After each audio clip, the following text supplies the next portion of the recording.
ಸ್ನೇಹಿತರೆ ನಮಸ್ಕಾರ. ಚಾರ್ಟ್ಸ್ ನನಗೆ ಕನ್ನಡ ಯೂಟ್ಯೂಬ್ ಚಾನಲ್ಗೆ ಸ್ವಾಗತ. ನಾನು ನಿಮ್ಮ ಚಂದನ್ ಗೌಡ. ನಾನೊಬ್ಬ full time stock market trader and trainer ಎರಡೂ ಇದ್ದೀನಿ. ಲೈವ್ ಮಾರ್ಕೆಟಲ್ಲಿ ನಿಮ್ಗೆ ಯಾವುದೇ ಥರದ ಕಾಲ್ ಟಿಪ್ಸ್ ಪ್ರೊವೈಡ್ ಮಾಡಲ್ಲ. ಕಲಿಬೇಕು ಅನ್ನೋರು ನಂದು ನೆಕ್ಸ್ಟ್ ಬ್ಯಾಚ್ ಸದ್ಯಕ್ಕಿಲ್ಲ, ವೆಯ್ಟ್ ಮಾಡಿ. ಈ ಮಂತ್ ಎಂಡಿಗೆ ಪ್ಲಾನ್ ಮಾಡಿದರೆ ಡೆಫಿನೆಟಾಗಿ ಇನ್ಫಾರ್ಮ್ ಮಾಡ್ತೀನಿ. ಸೊ ಇವತ್ತಿನ ಟ್ರೇಡು ಅಷ್ಟೇ ಟ್ರಿಕ್ಕಿ ಟ್ರೇಡು. ಪ್ರೀಮಿಯಮ್ಸ್ ಮೂವ್ ಆಗ್ತಿಲ್ಲ. ಯಾಕೆ ಪ್ರೀಮಿಯಮ್ಸ್ ಮೂವ್ ಆಗ್ತಿಲ್ಲ ಅನ್ನೋದು ಹೇಳ್ತೀನಿ. ಸ್ಟೂಡೆಂಟ್ಸ್ಗೆ ಏನು ಹೇಳಿದ್ದೆ ಅನ್ನೋದನ್ನು ಗೈಡ್ ಮಾಡ್ತೀನಿ. Let see my profit or loss ನೋಡಿ. ಜಸ್ಟ್ ಕ್ಲೋಸ್ ಮಾಡಿಬಿಡೋಣ, ಆಮೇಲೆ will look for it. So done for the day, no more trades. And ಆ್ಯಕ್ಚುಲಾಗಿ ನೀವು ಈ ವರ್ಷ ಅಂದರೆ ಇನ್ನು ನೆಕ್ಸ್ಟ್ ಮಾರ್ಚ್ ತನಕ ನಂದು ಪ್ರಾಫಿಟ್ನ ನೀವು ಆಲ್ಮೋಸ್ಟ್ ದಿನಕ್ಕೆ 10ರಿಂದ 15-20 ಸಾವಿರದ ಒಳಗಡೆ ಇರುತ್ತೆ. ಏನಕ್ಕೆ ಅಂದರೆ ಆ್ಯಕ್ಚುಲಿ ನಂದು ವಾಟ್ ಎವರ್ ಲಾಸ್ಟ್ 2-3 ಮಂತ್ಸಲ್ಲಿ ಈಗ ಏನು ಮಾಡಿದೆ ಅಮೌಂಟು ಅದೆಲ್ಲದನ್ನು ಸಮ್ ಎಮರ್ಜೆನ್ಸಿ ಇನ್ವೆಸ್ಟ್ಮೆಂಟಿಗೆ ಬೇಕಿತ್ತು. ನನಗೆ ಸಮ್ ಲ್ಯಾಂಡ್ ಮೇಲೆ ಇನ್ವೆಸ್ಟ್ಮೆಂಟ್ ಇತ್ತು, ಹಾಗಾಗಿ ಅದನ್ನೆಲ್ಲ ಅಮೌಂಟ್ನು ನಾನು ತೆಗೆದುಬಿಟ್ಟಿದ್ದೀನಿ. ಸೊ ಇವಾಗ ಏನಿದೆ ಅಗೇನ್ 1 ಇಯರ್ ಸೇಮ್ ಇದೇ ಥರನೇ ರನ್ ಆಗುತ್ತೆ. No problem. ಸಿ, ನಾನು ನಿಮ್ಗೆ ಆಲ್ವೇಸ್ ಹೇಳ್ತೀನಿ ಕೇಳಿ. ವಾರಕ್ಕೆ ನೀವು ಒಂದು 70,000-80 ಸಾವಿರ ದುಡ್ಕೊಳ್ತೀನಿ ಅಂದರೆ ಮೋರ್ ದೆನ್ ಎನಫ್. ತಿಂಗಳಿಗೆ ಎಷ್ಟಾಗುತ್ತೆ?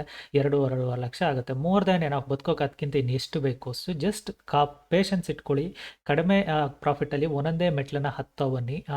ಎಲ್ಲದು ಪಾಸಿಬಲ್ ಇದೆ ಟ್ರೇಡಿಂಗಲ್ಲಿ, ಓಕೆನಾ? ಸೊ ನೀವು ಒಂದೇ ಸಲ ರಿಚ್ ಆಗೋ ಅವಶ್ಯಕತೆ ಇಲ್ಲ. ನಿಮಗೆ ಫಿನಾನ್ಷಿಯಲ್ ಫ್ರೀಡಮ್ ಹೋಗ್ತಾ ಹೋಗ್ತಾ ಸಿಗುತ್ತೆ. ಪ್ರತಿಯೊಬ್ಬರೂ ನಾನು ನನ್ನ ಫ್ರೆಂಡ್ ಸರ್ಕಲಲ್ಲಿ ನೋಡಿರೋನು, ಕೆಲವರು 5 ವರ್ಷ ತೊಗೊಂಡಿದ್ದಾರೆ, ಕೆಲವರು 10 ವರ್ಷಕ್ಕೆ ಫ್ರೀಡಮ್ ಅಚೀವ್ ಮಾಡ್ಕೊಂಡಿದ್ದಾರೆ, ಕೆಲವರು 3 ವರ್ಷಕ್ಕೆ ಮಾಡಿದ್ದಾರೆ, ಕೆಲವರು 7 ವರ್ಷಕ್ಕೆ ಮಾಡಿದ್ದಾರೆ. ಸೊ ನಾನು ಕೂಡ ಅಷ್ಟೇ. ಸೊ ನಾನು ಪ್ರೆಸೆಂಟ್ಲಿ ನನಗೆ ಆಲ್ಮೋಸ್ಟ್ ಇವಾಗ 5 ಇಯರ್ಸಲ್ಲಿ ನಡೀತಾ ಇದ್ದೀನಿ. ಸೊ ಅನದರ್ 1 or 2 ಇಯರ್ಸಲ್ಲಿ ಒಂದು ಒಳ್ಳೆ ಅಮೌಂಟಿಗೆ ರೀಚ್ ಆಗ್ತೀನಿ. ಸೊ ಅದೇನಂದರೆ ಈಗ ನಾವು ಮಿಡಲ್ ಕ್ಲಾಸ್ ಆಗಿರೋದ್ರಿಂದ ಕೆಲವೊಂದು ಅಮೌಂಟ್ ಬರ್ತಿರುತ್ತೆ, ಬರ್ತಿದ್ದಂಗೆ ನಾವು ಬೇರೆ ಕಡೆ ಇನ್ವೆಸ್ಟ್ ಮಾಡಬೇಕಾಗಿರುತ್ತೆ. ಅವೆಲ್ಲ ಇನ್ವೆಸ್ಟ್ ಮಾಡ್ಕೊಳ್ತಾ ಇರಬೇಕು, ಹೋಗ್ತಾ ಇರಬೇಕು. ಲೈಫ್ ಸೈಕಲ್ ಅಷ್ಟೇ. ಸ್ವಲ್ಪ ನೀವು ಒಂದು ಲೆವೆಲ್ ಸ್ಟೇಬಲ್ ಆಗೋರಿಗೆ. ಆ್ಯಂಡ್ ಮೋರ್ ಎವರ್ ನೀವು ಯಾರೇ ಅಚೀವಬಲ್ ಟ್ರೇಡರ್ ನೋಡಿದ್ರು, they are taken minimum 6 to 7 years for achieve the things, ಓಕೆನಾ? ಸೊ ನಿಮಗೆ ಹೇಳೋದು ಅಷ್ಟೇ, ಸ್ಲೋಲಿ ಬನ್ನಿ, ಸ್ಲೋಲಿ ಗ್ರೋ ಆಗಿ. ಒಂದಿನದ ಪ್ರೋಸೆಸ್ ಅಲ್ಲ ಇದು, ಓಕೆನಾ? ಸೊ ಹಾಗಾಗಿನೇ ನೀವು ಎಜುಕೇಷನ್ ಮಾಡಬೇಕಾದ್ರೂ ನೀವು ಡಿಗ್ರಿಗೆ 3 ವರ್ಷ 4 ವರ್ಷ ಕೊಡ್ತೀರಾ, ನಿಮಗೆ ಜಾಬ್ ಸಿಗುತ್ತೆ ಅನ್ನೋ ಕನ್ಫರ್ಮೇಷನ್ ಇರುತ್ತಾ? ಇರಲ್ಲ. But still you guys will give. ಯಾಕೆ? ರೀಸನ್ ಇಷ್ಟೇ, ಬಿಕಾಸ್ ನಮ್ಮ ಮೆಂಟಾಲಿಟಿ ಅದೇ, ಎಜುಕೇಷನ್ ಮಾಡಬೇಕು. ಅದೇ ನಮ್ಮ ಎಜುಕೇಷನ್ಗೂ ನಿಮಗೆ US ಎಜುಕೇಷನ್ಸ್ಗಳಿಗೂ ನೀವು ಚೆಕ್ ಮಾಡ್ಕೊಳ್ಳೋದಾದರೆ ಲೈಕ್ ಅಲ್ಲಿ ಥಿಂಗ್ಸೇ ಬೇರೆ, ಇಲ್ಲಿ ಥಿಂಗ್ಸೇ ಬೇರೆ. ಅಲ್ಲಿ ನಿಮಗೆ ಜಾಬ್ ಆಪರ್ಚುನಿಟೀಸ್ ಜಾಸ್ತಿ, ಬಿಕಾಸ್ ಥಿಂಗ್ಸ್ ಜಾಸ್ತಿ ಇದೆ ಅಲ್ಲಿ. ಸೇಮೇ ನಮ್ಮ ಇಂಡಿಯಾದಲ್ಲಿ ಲೈಕ್ ಜನಸಂಖ್ಯೆ ಜಾಸ್ತಿ ಇದೆ, job opportunities day by day grow ಆಗ್ತಿಲ್ಲ, ಕಡಿಮೆ ಆಗ್ತಿದೆ. ಮೆಂಟಲ್ ಸ್ಟ್ರೆಸ್ ಜಾಸ್ತಿ ಆಗ್ತಿದೆ. ಇಶ್ಯೂಸ್ ಸೋ ಮೆನಿ ಇದೆ, ಒಂದಲ್ಲ ಎರಡಲ್ಲ, ತುಂಬ ಇಶ್ಯೂಸ್ಗಳನ್ನ ಎಲ್ಲರೂ ಫೇಸ್ ಮಾಡೋಕ್ಕೆ ಸ್ಟಾರ್ಟ್ ಮಾಡಿದ್ದಾರೆ. ಹಿಂಗೆ ಹೋದರೆ ಫ್ಯೂಚರಲ್ಲಿ ಏನೇನಾಗುತ್ತೋ ಗೊತ್ತಿಲ್ಲ, ನೋಡೋಣ, ಓಕೆನಾ? Let's come back to the topic. So ಇವತ್ತಿಂದು ಟ್ರೇಡ್ ನಾನು ಕಾಲ್ ಸೈಡು ಸಿಂಗಲ್ ಟ್ರೇಡ್ ಮಾಡಿದ್ದೀನಿ. ಎಲ್ಲಿ ಟ್ರೇಡ್ ಮಾಡಿದೆ ಏನು ಅನ್ನೋದನ್ನು ಗೈಡ್ ಮಾಡ್ತೀನಿ. ಆ್ಯಂಡ್ ನಿಮಗೆ ಅರ್ಥ ಮಾಡ್ಕೊಬೇಕು. ಸ್ಟೂಡೆಂಟ್ಸಿಗೆ ಕ್ಲಿಯರ್ ಹೇಳಿದೆ.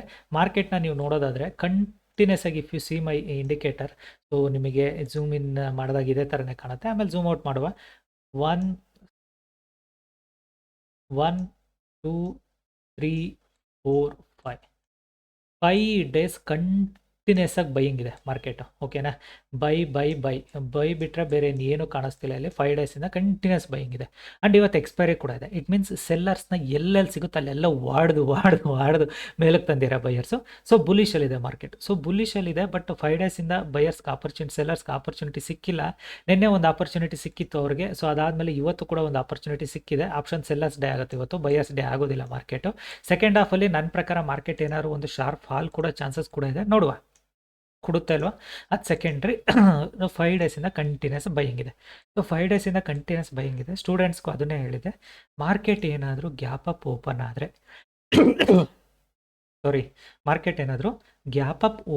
ಆದರೆ ಮಾರ್ಕೆಟಲ್ಲಿ ಏನಾಗೋ ಚಾನ್ಸಸ್ ಇದೆ. ಗ್ಯಾಪ್ ಅಪ್ ಓಪನ್ ಆದರೆ ಮಾರ್ಕೆಟು ಒಂದು ಶಾರ್ಪ್ ಫಾಲ್ ಕೊಡೋ ಚಾನ್ಸಸ್ ಕೂಡ ಇದೆ. Then if it is recovers, then any W will go with a buying side trade. Otherwise market ಏನಾದರೂ ತುಂಬಾ ಶಾರ್ಪ್ ಫಾಲ್ ಕೊಟ್ಟರೆ ವೆಯ್ಟ್ ಮಾಡೋಣ. ಪುಲ್ ಬ್ಯಾಕಲ್ಲಿ ಒಂದು ಸೆಲ್ಲಿಂಗ್ ಸೈಡ್ ಕೂಡ ನಮಗೆ ಆಪರ್ಚುನಿಟಿ ಸಿಗುತ್ತೆ. ಬಟ್ ಮಾರ್ಕೆಟ್ ಫ್ಲಾಟಿಶ್ ಇಲ್ಲ ಗ್ಯಾಪ್ ಡೌನ್ ಓಪನ್ ಆದರೆ we look for a W kind of up sided move ಅಂತ. ಸೊ ಇವತ್ತಿಂದು ನಮ್ಮ ಸ್ಟ್ರಾಟಜಿ ಪ್ರಕಾರ ಎಕ್ಸಾಕ್ಟ್ಲಿ ಸ್ಟ್ರಾಟಜಿ ನಂಬರ್ 1 ಪ್ರಕಾರನೇ ಟ್ರೇಡ್ ಮಾಡಿರೋದು. ಬಿಕಾಸ್ ಮಾರ್ಕೆಟು ಯಾವ ಸೆಂಟಿಮೆಂಟಲ್ಲಿದೆ ಅದ್ರ ಕಡೆನೇ ಹೋಗಬೇಕು. Don't judge your self for opposite ಅಂತ ಜಡ್ಜ್ ಮಾಡ್ಲಿಕ್ಕೆ ಹೋಗಬೇಡಿ. ಮಾರ್ಕೆಟಲ್ಲಿ ನೀವು ಆಪೋಸಿಟ್ ಅಂತ ಎಷ್ಟು ಜಡ್ಜ್ ಮಾಡ್ತಾ ಹೋಗ್ತೀರಾ ಅಷ್ಟು ನಿಮಗೆ ಮಾರ್ಕೆಟ್ ಟಫ್ ಆಗ್ತಾ ಹೋಗುತ್ತೆ. ಎಲ್ಲಿತ್ತು ಟ್ರೇಡ್, ಹೇಗಿತ್ತು ಅದನ್ನು ನಾನು ನಿಮಗೆ ಗೈಡ್ ಮಾಡ್ತೀನಿ. ಸೊ ನಾನು ಬೆಳಗ್ಗೆಯಿಂದ ವೆಯ್ಟ್ ಮಾಡ್ತಿದ್ದೆ. Market first 4 candle very sharp fall, ಓಕೆನಾ. ಸೊ ಇಟ್ ಮೀನ್ಸ್ ಅಂದ್ಕೊಂಡೆ ನಿನ್ನೆ ಏನು ಇಲ್ಲಿ ಲೈಕ್ ಶಾರ್ಪ್ ಫಾಲ್ ಮಾಡ್ಕೊಂಡಿದ್ರು, like option sellers call write ಮಾಡಿದ್ರು, ಅವ್ರಿಗೆ ಇಷ್ಟು ಗ್ಯಾಪ್ ಅಪ್ಪಲ್ಲೆಲ್ಲ ಅವ್ರನ್ನ ತೆಗಿಯೋಕ್ಕಾಗೋದಿಲ್ಲ. ಓವರ್ ನೈಟ್ ಪ್ರೀಮಿಯಂ ಡಿಕೆ ಸಿಕ್ಕಾಬಟ್ಟೆ ಸಿಕ್ಕಿರುತ್ತೆ ಅವ್ರಿಗೆ. ಸೊ ಅವ್ರಿಗೆ ಇನ್ನೂ ಕಾಷ್ಟೇ ತೋರಿಸ್ತಿರುತ್ತೆ. ಮಾರ್ಕೆಟ್ ಇದ್ರ ಒಳಗಡೆ ಇರೋವರೆಗೂ ಅವ್ರು ಸೇಫರ್ ಸೈಡೇ ಇದ್ದಾರೆ ಮಾರ್ಕೆಟಲ್ಲಿ. ಓಕೆನಾ. ಸೊ ನನಗೆ ಪ್ರಕಾರ ಏನು, ನನಗೆ ಅಂದ್ಕೊಂಡಿದ್ದೆ ಇನ್ನೊಂದು ಸ್ವಲ್ಪ ಡಿಪ್ಪಿಗೆ ಬಂದರೆ any W I can look for a buying side trade ಅಂತ. ಮಾರ್ಕೆಟ್ ಡಿಪ್ ಕೊಡಲಿಲ್ಲ. ಮಾರ್ಕೆಟ್ ಏನು ಮಾಡ್ತು, ಒಂದು ಕ್ಯಾಂಡಲಲ್ಲಿ ರಿಜೆಕ್ಷನ್ ಮಾಡಿದರು. ಅಗೇನ್ ಮಾರ್ಕೆಟ್ ಬಯರ್ಸ್ನ ತೊಗೊಂಬಂದರು. ಅಗೇನ್ ಮಾರ್ಕೆಟು ಲೈಕ್ ನಿನ್ನೆಯ ಹೈ ಏನಿತ್ತು ಅದ್ರ ಮೇಲ್ಗಡೆಗೆ ಬಂದು ನಿಂತ್ಕೊಳ್ತು market. It's a clear cut sign ಮಾರ್ಕೆಟಲ್ಲಿ ಸೆಲ್ಲಿಂಗ್ ಪ್ರೆಷರ್ ಕಡಿಮೆ ಆಗ್ತಾ ಇದೆ. ಬಿಕಾಸ್ ಸೆಲ್ಲರ್ಸ್ ಆಲ್ರೆಡಿ ಡಾಮಿನೇಟ್ ಮಾಡಿದ್ದವರು ಸ್ಲೋಲಿ ರಿಟರ್ನ್ ಆಗ್ತಿದ್ದಾರೆ. It means market will not go for further selling ಹೋಗೋ ಚಾನ್ಸಸ್ ಕಡಿಮೆ ಇದೆ. ಇಲ್ಲಿಂದ ನನಗೆ ಅನ್ಸೋ ಪ್ರಕಾರ ಮತ್ತೆ ಸೆಲ್ಲಿಂಗ್ ಹೋಗೋದು ಸ್ವಲ್ಪ ಕಡಿಮೆ ಇದೆ ಮಾರ್ಕೆಟು. ಇಲ್ಲಿಂದ ಮಾರ್ಕೆಟ್ ಒಂದು ಬೈಯಿಂಗ್ ಹೋಗ್ಬೋದು ಅಂತ. ದೆನ್ ಯಾವಾಗ ಮಾರ್ಕೆಟ್ ಇಲ್ಲೇ ಹೋಲ್ಡ್ ಮಾಡ್ಲಿಕ್ಕೆ ಸ್ಟಾರ್ಟ್ ಆಯಿತು, ಐ ಜಸ್ಟ್ ರೀಟೆಸ್ಟಲ್ಲಿ ಇಲ್ಲಿ ನಾನು ಈ ಕ್ಯಾಂಡಲಲ್ಲಿ ಎಂಟ್ರಿ ಮಾಡಿದ್ದೀನಿ ಮಾರ್ಕೆಟಲ್ಲಿ. ಸೊ ಈ ಕ್ಯಾಂಡಲಲ್ಲಿ ಎಂಟ್ರಿ ಮಾಡಿದೆ, ನನಗೆ ಇಲ್ಲಿಗೆ ಬರೋ ಅಷ್ಟರಲ್ಲಿ ಮಾರ್ಕೆಟಲ್ಲಿ I just done for the day. ಓಕೆನಾ. ಸೊ ಇಲ್ಲಿಗೆ ಏನಕ್ಕೆ ಇಲ್ಲೇ ನಾನು ಡನ್ ಫಾರ್ ದ ಡೇ ಮಾಡಿದೆ ಅನ್ನೋದು ಹೇಳ್ತೀನಿ ಕೇಳಿ. ಬ್ರೇಕ್ಔಟ್ ಆಗ್ತಿತ್ತಲ್ವ ಸರ್, ವೆಯ್ಟ್ ಮಾಡ್ಬೋದಿತ್ತಲ್ವ ಅಂತ. ಒಂದು ಎಕ್ಸ್ಪೈರಿ, ಒಂದು ಪ್ರೀಮಿಯಮ್ ಮೂವ್ ಆಗ್ತಿಲ್ಲ, ಸ್ಲೋ ಪ್ರೀಮಿಯಮ್ ಮೂವ್ ಆಗ್ತಿತ್ತು. ಸೊ ಬ್ರೇಕ್ಔಟ್ ಆಗುತ್ತೋ ಇಲ್ವೋ ಗೊತ್ತಿಲ್ಲ, ಲೆಟ್ಸ್ ಎಕ್ಸಿಟ್ ಆಗೋಣ ಅಂತ. ನೀವು ಬಿಲೀವ್ ಮಾಡಲ್ಲ, ನಾನು ಎಕ್ಸಿಟ್ ಆದಮೇಲೆ ಅಗೇನ್ ಮಾರ್ಕೆಟ್ ಇಮ್ಮಿಡಿಯೇಟಾಗಿ ನಿಯರ್ ಟು ನಾನು ಕಾಸ್ಟಿಗೆ ಬಂತು. ಸೊ ಎಕ್ಸಿಟ್ ಆದಮೇಲೆ again market is spiked back to again ನಾನು ಎಕ್ಸಿಟ್ ಆಗಿದ್ದರಿಂದ ಇನ್ನೂ 10 ಪಾಯಿಂಟ್ ಮೇಲಕ್ಕೆ ಹೋಯ್ತು. ಸೊ ಇದಕ್ಕೆ ಹೇಳಿದ್ದು ವಾಲಟಿಲಿಟಿ ಆಗೋ ಚಾನ್ಸಸ್ ಇದೆ ಬ್ರೇಕ್ಔಟಲ್ಲಿ. ಇವತ್ತು ಬ್ರೇಕ್ಔಟು ಕಂಟಿನ್ಯೂಸ್ ಬೈಯಿಂಗ್ ಬಂದಿರೋದ್ರಿಂದ ಬೈಯರ್ಸ್ಗೂ ಕೂಡ ಸ್ವಲ್ಪ ಫಿಯರ್ ಇದೆ. But over all market structure ಬೈಯಿಂಗೇ ಇದೆ. ಓಕೆನಾ. ನೀವು ಓವರ್ ಆಲ್ ಮಾರ್ಕೆಟ್ ಸ್ಟ್ರಕ್ಚರ್ ನೋಡಿದ್ರೆ ಹೈಯರ್ ಟೈಮ್ ಫ್ರೇಮಲ್ಲಿ market is an huge buying. ನೀವು ಹೇಳೋದಾದರೆ ಮಾರ್ಕೆಟಲ್ಲಿ ನಾನು ಇಲ್ಲೂ ಬೈ ಸಿನೇ ಟ್ರೇಡ್ ಮಾಡಿದ್ದು, ನಿನ್ನೆ ಮಿಸ್ ಆಯಿತು. ಇಲ್ಲಾಂದ್ರೆ ಇಲ್ಲೂ ಪ್ಲಾನ್ ಇದ್ದಿದ್ದು ಸಿನೇ. ಇವತ್ತು ನಿಮಗೆ ಇಲ್ಲೂ ಪ್ಲಾನ್ ಮಾಡಿ ಟ್ರೇಡ್ ಮಾಡ್ತಿರೋದು ಸಿನೇ. ಓಕೆನಾ. ಯಾಕೆ? ಬಿಕಾಸ್ ಮಾರ್ಕೆಟ್ ಕಂಟಿನ್ಯೂಸ್ ಆಗಿ ಬುಲಿಶ್ ಸೆಂಟಿಮೆಂಟಲ್ಲಿದೆ. ಕಂಟಿನ್ಯೂಸ್ ಆಗಿ ಬೈಯಿಂಗ್ ಸೈಡೇ ಮೂವ್ ಆಗ್ತಿದೆ ಮಾರ್ಕೆಟು. ಸೊ ಕಂಟಿನ್ಯೂಸ್ ಆಗಿ ಬೈಯಿಂಗ್ ಸೈಡ್ ಮೂವ್ ಆಗ್ತಿದೆ ಅಂದಾಗ ಸೊ ಮಾರ್ಕೆಟ್ ಡೆಫಿನೆಟ್ ಆಗಿ ಏನು ಮಾಡುತ್ತೆ, it has to go approach ಮಾಡ್ತಾ ಇದೆ. ಅಪ್ಪರ್ ಲೈನ್ಗಳನ್ನ ಅಪ್ರೋಚ್ ಮಾಡ್ಲಿಕ್ಕೆ ಸ್ಟಾರ್ಟ್ ಮಾಡಿದೆ. ಸೊ ಮಾರ್ಕೆಟ್ ಇಷ್ಟು ಅಪ್ಪರ್ ಲೈನ್ನ ಅಪ್ರೋಚ್ ಮಾಡ್ತಿದೆ ಅಂದರೆ there will be high chance market will go some are bullish ಅಂತ. ಸೊ ಅದಕ್ಕೇ ಈಗ ನಿಮಗೆ ಅದು ಬ್ರೇಕ್ಔಟ್ ಎಲ್ಲಾಗಿತ್ತು. ಸೊ ಲಾಸ್ಟ್ ಸ್ವಿಂಗ್ ನೋಡೋದಾದರೆ ಸೊ ಬಿಟ್ಬಿಡಿ ಈ ಇಂಡಿಕೇಟ್ರ್ ಥಿಂಗ್ಸ್ನೆಲ್ಲ, ಈಗ ಬಿಟ್ಬಿಡಿ ನೀವು. ಸೊ ಇವಾಗ ನಿಮಗೆ ಲಾಸ್ಟ್ ಬ್ರೇಕ್ಔಟ್ ಎಲ್ಲಿತ್ತು ಮಾರ್ಕೆಟಲ್ಲಿ. So this was the last breakout zone ಇವಾಗ. ಓಕೆನಾ. ಮಾರ್ಕೆಟು ಇಲ್ಲಿಂದ ಶೇಕ್ಔಟ್ ಆಗೋಗಿದೆ. ಸೊ ನೀವು ಕಲಿಬೇಕಾದ್ರೆ ನಿಮಗೆ ಅದು ಅರ್ಥ ಆಗಬೇಕು. ಏಕೆಂದರೆ ನಾನು ಇವಾಗ ಕಲಿಸೋಗ್ತಿರೋದು ಅದೇ ಥರನೇ. ನಾನು ಏನು ಅಂದರೆ ನಂದು ಲೈಕ್ 2 ಕ್ಯಾಂಡಲ್ ಸ್ಟ್ರಾಟಜೀಸ್ಗಳ ಪ್ರಕಾರನೇ ಕಳಿಸ್ತಾ ಇರೋದು. ಸೊ ಮಾರ್ಕೆಟ್ ಇಲ್ಲಿ ಬ್ರೇಕ್ಔಟ್ ಆಗಿತ್ತು. ಸೊ ಇಲ್ಲಿಂದ ಬ್ರೇಕ್ಔಟ್ ಆದಮೇಲೆ ಮಾರ್ಕೆಟು ನಾವು ಆಲ್ರೆಡಿ ಇಟ್ ಈಸ್ ಟ್ರಾವೆಲ್ಡ್. ಎಷ್ಟು ಟ್ರಾವೆಲ್ ಮಾಡಿದೆ? ಸೊ ಆಲ್ರೆಡಿ ಲಾಸ್ಟ್ ಸ್ವಿಂಗಿಂದ ಅಷ್ಟು ಟ್ರಾವೆಲ್ ಆಲ್ರೆಡಿ ಮಾಡಿದೆ ಮಾರ್ಕೆಟು.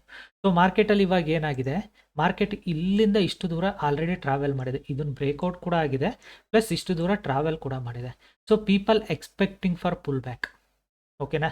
ಸೊ ಪುಲ್ ಬ್ಯಾಕ್ನ ಎಕ್ಸ್ಪೆಕ್ಟ್ ಮಾಡ್ತೀರಾ ಮಾರ್ಕೆಟ್ನಲ್ಲಿ. ಒಂದು ಬೌನ್ಸ್ ಆಪರ್ಚುನಿಟೀಸ್ ಟ್ರೈ ಮಾಡಲಿಕ್ಕೆ ಒಂದು ಪುಲ್ ಬ್ಯಾಕ್ನ ಎಕ್ಸ್ಪೆಕ್ಟ್ ಮಾಡ್ತೀರಾ. Because market is already stretched ನಾವು. ಸ್ಟ್ರೆಚ್ ಆಗಿದೆ, ಪುಲ್ ಬ್ಯಾಕ್ ಕೊಡಬೇಕು. ಬಟ್ ಯಾವಾಗ ಕೊಡುತ್ತೆ ಪುಲ್ ಬ್ಯಾಕ್ ಗೊತ್ತಿಲ್ಲ ನನಗೂ. ಸೊ ಪುಲ್ ಬ್ಯಾಕು ನಾಳೆಗೆ ಬರ್ಬೋದು, ಇಲ್ಲ ನಾಡಿದ್ದು ಬರ್ಬೋದು, ಇಲ್ಲ ಇವತ್ತೇ ಬಂದರೂ ಬರ್ಬೋದು, ಅದು ನಮಗೆ ಗೊತ್ತಿಲ್ಲ. ಸೊ ಇದೇ ಥರ ನಿಮಗೆ ಮಾರ್ಕೆಟ್ ರನ್ ಆಗೋದೇ ಬೇಸ್ಡ್ ಆನ್ ಮಾರ್ಕೆಟ್ ಸ್ಟ್ರಕ್ಚರ್ಸ್ ಮೇಲೆ.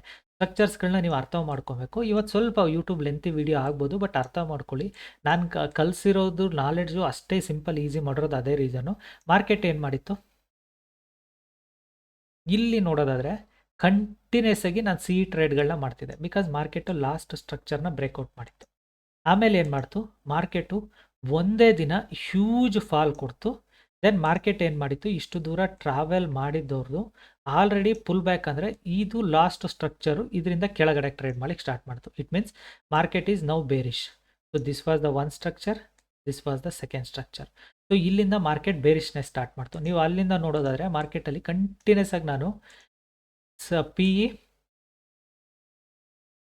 ಇ ಇಲ್ಲೂ ಕೂಡ ಅವತ್ತಿನ ದಿನನೂ ಪಿ ಇ. ಸೊ ಸೇಮ್ ನಾನು ಸ್ಟೂಡೆಂಟ್ಸಿಗೆ ಏನು ಕಳಿಸೀನಿ ಅದೇ concept, but over all structure ಮೇಲೆ ಅವ್ರಿಗೆ ಗೈಡ್ ಮಾಡಿರ್ತೀನಿ. ಸೊ ಅದಾದಮೇಲೆ ಮಾರ್ಕೆಟಲ್ಲಿ ಯಾವತ್ತಿನ ದಿನ, ಇದ್ರ ದಿನ RBI ಪಾಲಿಸಿ, ಇವತ್ತಿನ ದಿನ RBI ಪಾಲಿಸಿ ದಿನ ಒಂದಿನ ನಾನು ಸಿ ಇ ಟ್ರೇಡ್ ಮಾಡಿದ್ದು. ಆಮೇಲೆ ಪಿ ಇ. ಸೊ ಕಂಟಿನ್ಯೂಸ್ ಆಗಿ ಪಿ ಇ ಟ್ರೇಡ್ಸ್ಗಳನ್ನೇ ಮಾಡಿದ್ದು. ಓಕೆನಾ. ಸೊ ಕಂಟಿನ್ಯೂಸ್ ಆಗಿ ಪಿ ಇ, ಇದೊಂದು ದಿನ ಸಿ ಇ ಏನಕ್ಕೆ ಮಾಡಿದೆ ಅಂದರೆ, ಸೊ ಅವತ್ತಿನ ದಿನ ನಾನು ಅಂದ್ಕೊಂಡಿದ್ದು ಮೂಮೆಂಟ್ ಇರಲ್ಲ, ಹಂಗಾಗಿ ಇದೊಂದು ದಿನ ಸಿ ಇ, ಅಗೇನ್ ಮಾರ್ಕೆಟ್ ಇಲ್ಲಿ ಪಿ ಇ, ಅಗೇನ್ ಮಾರ್ಕೆಟ್ ಇದ್ರ ದಿನ ಲೈಕ್ ಸಿ, ಓಕೆನಾ. ಸೊ ಬಿಕಾಸ್ ಮಾರ್ಕೆಟ್ ಏನಕ್ಕೆ ಅವತ್ತಿನ ದಿನ ಸಿ ಟ್ರೈ ಮಾಡಿದೆ ಅನ್ನೋದನ್ನು ನಿಮಗೆ ಇಲ್ಲಿ ಗೈಡ್ ಮಾಡ್ತೀನಿ ನೋಡಿ. ಮಾರ್ಕೆಟ್ ಲಾಸ್ಟ್ ಸ್ಟ್ರಕ್ಚರ್ ಏನಿತ್ತು, ಸೊ ಮಾರ್ಕೆಟು ಕಂಟಿನ್ಯೂಸ್ ಆಗಿ ಸ್ಟ್ರಕ್ಚರ್ ಬ್ರೇಕ್ಔಟ್ ಕಡೆ ಟ್ರೈ ಮಾಡ್ತಿತ್ತು. ಮೀನ್ಸ್ ಮಾರ್ಕೆಟ್ ಈ ಸ್ಟ್ರಕ್ಚರ್ನ ತೆಗೆದ್ರೆ ಮಾರ್ಕೆಟ್ ವಿಲ್ ಗೋ ಬುಲ್ಲಿಶ್ ಅಂತ. ಸೊ ವೆರಿ ನೆಕ್ಸ್ಟ್ ವೀಕ್ ಮತ್ತೆ ಮಾರ್ಕೆಟ್ ಏನು ಸ್ಟಾರ್ಟ್ ಮಾಡ್ತು, market given huge gap up, then started bullish only. So ನಿಮಗೆ ನೋಡೋದಾದರೆ ಇಲ್ಲಿ ಕಂಟಿನ್ಯೂಸ್ ಆಗಿ ಸಿ, ಇಲ್ಲೂ ಸಿ. ಯಾಕೆ ನೀವು ಅರ್ಥ ಮಾಡ್ಕೊಳ್ಳಿ, ಬಿಕಾಸ್ ಮಾರ್ಕೆಟ್ ಸ್ಟ್ರಕ್ಚರ್ ಯಾವ ಥರ ವರ್ಕ್ ಆಗುತ್ತೆ ಅನ್ನೋದು ತುಂಬಾ ಇಂಪಾರ್ಟೆಂಟು. ಇಲ್ಲಿಂದ ಸೆಲ್ಲರ್ಸ್ಗಳು ಅಗೇನ್ ಪುಷ್ ಮಾಡೋದು ಸ್ವಲ್ಪ ಕಷ್ಟ ಆಗುತ್ತೆ ಅವ್ರಿಗೆ, ಅಷ್ಟು ಈಸಿ ಇರೋದಿಲ್ಲ. ಸೊ ಮಾರ್ಕೆಟ್ ಏನು ಮಾಡ್ತು, ಕಂಟಿನ್ಯೂಸ್ ಆಗಿ structure wise C C C P P ಅನ್ನೋದು ಇತ್ತು ಕೂಡ ಆ್ಯಕ್ಚುಲಿ. ಏನಕ್ಕೆ ಅಂದರೆ ಒಂದು ಪುಲ್ ಬ್ಯಾಕ್ ಕೊಡಬೇಕಿತ್ತು ಮಾರ್ಕೆಟಲ್ಲಿ, ಬಟ್ ಸ್ಟ್ರಕ್ಚರ್ ಮೂವ್ ಆಗಿದ್ದರಿಂದ ಇವತ್ತು ಪಿ ಸಿ ಎರಡೂ ಇತ್ತು ಅವತ್ತು. ಅದಾದಮೇಲೆ ಮಾರ್ಕೆಟ್ ಇಲ್ಲಿ ಸ್ಟಾರ್ಟೆಡ್ ಸಿ, ಅಗೇನ್ ಮಾರ್ಕೆಟ್ ಇಲ್ಲಿ ಸ್ಟ್ರಕ್ಚರ್ನ ಬ್ರೇಕ್ ಡೌನ್ ಮಾಡಿತ್ತು ಮಾರ್ಕೆಟ್ ಇಲ್ಲಿ, ಓಕೆನಾ. This was the market last ಸ್ಟ್ರಕ್ಚರ್ನ ಬ್ರೇಕ್ ಡೌನ್ ಕೊಟ್ಟಿತ್ತು ಆಲ್ರೆಡಿ. ಸೊ ಇಲ್ಲಿಂದ ಮಾರ್ಕೆಟ್ ಎಕ್ಸ್ಪೆಕ್ಟೆಡ್ ಇದ್ದಿದ್ದು market may be down side ಹೋಗ್ಬೋದು ಅಂತ. ಬಟ್ ಡೌನ್ ಸೈಡ್ ಯಾವಾಗ ಹೋಗ್ತಿತ್ತು, ಈ ಬ್ರೇಕ್ ಡೌನ್ ಆದಮೇಲೆ ಮಾರ್ಕೆಟ್ ಗ್ಯಾಪ್ ಡೌನ್ ಓಪನ್ ಆಗಿದ್ದಿದ್ರೆ ಮಾರ್ಕೆಟಿಗೆ ವೆರಿ ಟಫ್ ಆಗೋದು ರಿಕವರಿ ಮಾಡ್ಕೊಳ್ಳಿಕ್ಕೆ. ಅವತ್ತೇನು ಮಾಡ್ತು, ಮಾರ್ಕೆಟು ಫ್ಲಾಟಿಶ್ ಓಪನ್ ಆಗಿ ರಿಕವರಿ ಮಾಡಿಬಿಡ್ತು. ಸೊ ರಿಕವರಿ ಮಾಡಿದಾಗ ಏನಾಯಿತು, over all bought it here, ಅವರೆಲ್ಲ ನೆಕ್ ಟು ನೆಕ್ಕಿಗೆ ಬಂದರು. ಮಾರ್ಕೆಟ್ ಅವತ್ತೇನು ಮಾಡ್ತು, ಮಾರ್ಕೆಟ್ ಸ್ಟ್ರಕ್ಚರ್ ಚೇಂಜ್ ಮಾಡಿಕೊಂಡು ಬುಲ್ಲಿಶ್ ಸೈಡ್ ಮೂವ್ ಆಯಿತು. ಸೊ ಬುಲ್ಲಿಶ್ ಸೈಡ್ ಮೂವ್ ಆಗಿ ಬ್ರೇಕ್ಔಟ್ ಆಯಿತು ಅಂತ ವೆಯ್ಟ್ ಮಾಡಿದವ್ರಿಗೆ ಅವತ್ತಿನ ದಿನವೇ ಮಾರ್ಕೆಟ್ ಶೇಕ್ಔಟ್ ಕೂಡ ಮಾಡ್ತು. Then market started confusion days. ಇದು ಕನ್ಫ್ಯೂಷನ್ ಡೇಸ್ ಏನಕ್ಕಾಗುತ್ತೆ ಅಂದರೆ ಮಾರ್ಕೆಟು ಈ ಕಡೆನೂ ಹೋಗಿಲ್ಲ, ಇಲ್ಲೂ ಹೋಗಿಲ್ಲ, ಕನ್ಫ್ಯೂಷನ್ ಡೇಸಲ್ಲಿ ಇತ್ತು. ಸೊ 1 ದಿನ 2 ದಿನ 3 ದಿನ 4 ದಿನ 5 ದಿನ ಕನ್ಫ್ಯೂಷನ್ ಇತ್ತು. ಇವಾಗ ಏನು ಮಾಡಿದೆ, ಮಾರ್ಕೆಟು ಅಗೇನ್ ಸ್ಟ್ರಕ್ಚರ್ನ ಬ್ರೇಕ್ಔಟ್ ಮಾಡಿದೆ. ಮಾರ್ಕೆಟು ಅಗೇನ್ ಸ್ಟ್ರಕ್ಚರ್ ಬ್ರೇಕ್ಔಟ್ ಆಗಿರೋದ್ರಿಂದ ಲಾಸ್ಟ್ 3 ಡೇಸಿಂದ ಸಿ ರನ್ ಆಗ್ತಿದೆ ಮಾರ್ಕೆಟಲ್ಲಿ. ಸೊ ಮಾರ್ಕೆಟ್ ಈಗ ಅಗೇನ್ ಶೇಕ್ಔಟ್ ಆಗಬೇಕು ಅಂದರೆ ಏನಾಗಬೇಕು, ಸೊ ನನ್ನ ಪ್ರಕಾರ ಮಾರ್ಕೆಟ್ ಏನಾದರೂ ಲೈಕ್ ಇಷ್ಟು ದೂರ ಟ್ರಾವೆಲ್ ಮಾಡಿದೆ, ಫಸ್ಟು ಪುಲ್ ಬ್ಯಾಕ್ ಕೊಡಬೇಕು, ಆಮೇಲೆ ರಿಜೆಕ್ಷನ್ ಕೊಡಬೇಕು, ಆಮೇಲೆ ಮಾರ್ಕೆಟ್ ಶಾರ್ಪ್ ಫಾಲಿಗೆ ಬಂದರೆ ಡೆಫಿನೆಟಾಗಿ ಮಾರ್ಕೆಟ್ ಇಲ್ಲಿಂದ ಒಂದು ಡೌನ್ ಟ್ರೆಂಡ್ ಸ್ಟಾರ್ಟ್ ಆಗುತ್ತೆ ಮಾರ್ಕೆಟಲ್ಲಿ. ಸೊ ಅದು ಪ್ರಕಾರನೇ ಸ್ಟ್ರಕ್ಚರ್ ಪ್ರಕಾರನೇ ನಾನು ನಿಮಗೆ ಹೇಳ್ತಿರೋದು. So this was the thing. So ನೀವು ಸ್ಲೋಲಿ ಅರ್ಥ ಮಾಡ್ಕೊಳ್ಳಿ. ಮಾರ್ಕೆಟು ನಾನು ಏನು ನಿಮಗೆ ಕಲಿಸ್ತಾ ಇದ್ದೀನಿ ಅದು ಈ ಓವರ್ ಆಲ್ ಬ್ಯಾಕ್ ಇದ್ರ ಮೇಲೆ ನಿಂತಿರುತ್ತೆ, backbone of this structures only. So ಅದ್ರ ಪ್ರಕಾರನೇ ಟ್ರೇಡ್ಸ್ಗಳನ್ನೂ ಕೂಡ ನಾನು ನಿಮಗೆ ಈಸಿ ಮಾಡೋದು. ಸೊ ನಮ್ಮದು ಕ್ಯಾಂಡಲ್ ಸ್ಟಿಕ್ಸ್ ಕೂಡ ನಿಮಗೆ ಅದೇ ಥರನೇ ತೋರಿಸ್ತಿರುತ್ತೆ, ನೀವು ಏನು ಎಕ್ಸ್ಟ್ರಾ ಥಿಂಗ್ಸ್ ಅಂತ ಇದು ಮಾಡೋದು ಬೇಡ. ಅದಕ್ಕೆ ಜಸ್ಟ್ ಕ್ಯಾಂಡಲ್ ಸ್ಟಿಕ್ಸ್ ನೋಡಿ ಟ್ರೇಡ್ ಮಾಡಿದರೆ ಮುಗೀತು, ಓಕೆನಾ. ಸೊ ಕ್ಯಾಂಡಲ್ ಸ್ಟಿಕ್ಸ್ ನೋಡಿ 5 ಡೇಸಿಂದ ಕಂಟಿನ್ಯೂಸ್ ಇದೆ. ಬಟ್ ಇದನ್ನು ನಿಮ್ಮ ಒನ್ ಡೇ ನಿಮ್ಮ ಕ್ಯಾಂಡಲ್ಸಲ್ಲಿ ನೀವು ಇದನ್ನು ನೋಡಿದ್ರೆ ನಿಮಗೆ ಕ್ಯಾಂಡಲ್ಸ್ಗಳು ಡಿಫ್ರೆಂಟಾಗಿ ಕಾಣಿಸ್ತವೆ, ಓಕೆನಾ. ಸೊ ನನ್ನ ಕ್ಯಾಂಡಲ್ಸ್ಗೂ ನಿಮ್ಮ ಕ್ಯಾಂಡಲ್ಸ್ಗೂ ಡಿಫ್ರೆನ್ಸ್ ಇದೆ, ಬಿಕಾಸ್ ಕೋಡಿಂಗ್ ಅದೇ ಥರನೇ ಮಾಡಿರೋದು, ಹಾಗಾಗಿನೇ. ಸೊ 5 ಡೇಸಿಂದ ಕಂಟಿನ್ಯೂಸ್ ಬೈಯಿಂಗ್ ಇದೆ ಮಾರ್ಕೆಟು. ಸೊ ಇವತ್ತಂತೂ ಮಾರ್ಕೆಟ್ ಏನಾದರೂ ಅಪ್ಪಿ ತಪ್ಪಿನೂ ಫುಲ್ ಬ್ಯಾಕ್ ಕೊಡಲಿಲ್ಲ ಅಂದ್ಕೊಳ್ಳಿ. ಎಬೋವ್ 500 ಸ್ಟಾರ್ಟ್ ಆಯಿತು ಮಾರ್ಕೆಟ್ ಮೂವ್ ಆಗಲಿಕ್ಕೆ. ಸೊ ಫುಲ್ ಬ್ಯಾಕ್ ಕೊಡಲಿಲ್ಲ ಮಾರ್ಕೆಟು, ಇನ್ನೂ ಮೂವ್ ಆಯಿತು ಮೇಲಕ್ಕೆ. ಡೆಫಿನೆಟಾಗಿ ಹೇಳ್ತೀನಿ, ಇನ್ನೂ ಮೂವ್ ಆಯಿತು ಮೇಲಕ್ಕೆ ಅಂದರೆ ನಾಳೆ ಏನಾದರೂ ಮಾರ್ಕೆಟ್ ಏನಾದರೂ ಫ್ಲಾಟಿಶ್ ಓಪನ್ ಆದರೆ I can expect 1 profit booking for down side. ಒಂದು ದಿನಕ್ಕಾದರೂ ಒಂದು ಪ್ರಾಫಿಟ್ ಬುಕ್ಕಿಂಗ್ ಬರುತ್ತೆ. ಬಟ್ ಅದು ಎಲ್ಲಿಂದಲಾದ್ರೂ ಬರಲಿ, ನನಗೆ ಇರೋದು ಇಷ್ಟೇ. ಇವತ್ತು ಇಲ್ಲಿ ಹೋಗಿ ಇಲ್ಲೇ ಎಲ್ಲಾದರೂ ಕ್ಲೋಸ್ ಆದರೆ ಡೆಫಿನೆಟಾಗಿ ಒಂದು ಪ್ರಾಫಿಟ್ ಬುಕ್ಕಿಂಗ್ ಎಕ್ಸ್ಪೆಕ್ಟ್ ಮಾಡ್ಬೋದು. ಅದೆಲ್ಲರೂ ಕ್ಲೋಸ್ ಆಗಲಿ ವೆಯ್ಟ್ ಮಾಡ್ತಿರ್ತೀನಿ ನಾನು ಕೂಡ, ಓಕೆನಾ.